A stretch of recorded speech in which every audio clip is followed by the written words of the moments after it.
પ્રધાનમંત્રીના નેતૃત્વમાં આયોજિત રોજગાર મેળા શ્રેણી અંતર્ગત અમદાવાદના સરદાર પટેલ રાષ્ટ્રીય સ્મારક સભાગૃહ ખાતે પોસ્ટ વિભાગના નેજા હેઠળ રોજગાર મેળાનું આયોજન કરવામાં આવ્યું હતું।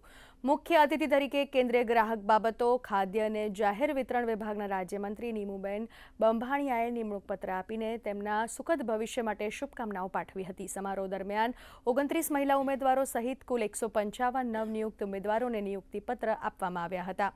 નવી નિમણૂક મેળવનાર ઉમેદવારોએ પ્રધાનમંત્રી પ્રત્યે आभार व्यक्त કરીને खुशी व्यक्त करी हती।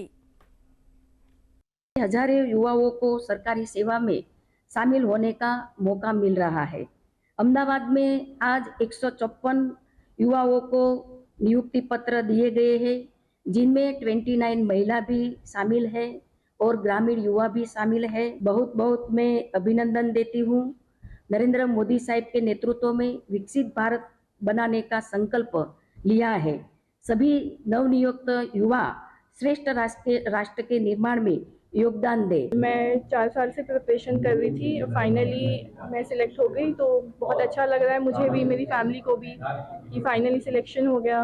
और मैं प्राइम मिनिस्टर नरेंद्र मोदी जी को, बाकी भी पूरे सेंट्रल गवर्नमेंट के लिए बहुत ज़्यादा आभारी हूँ कि मुझे इस काबिल समझा गया कि मुझे इनकम टैक्स डिपार्टमेंट में, एक बहुत अच्छे डिपार्टमेंट में एज ए स्टेनो अपॉइंट किया गया है।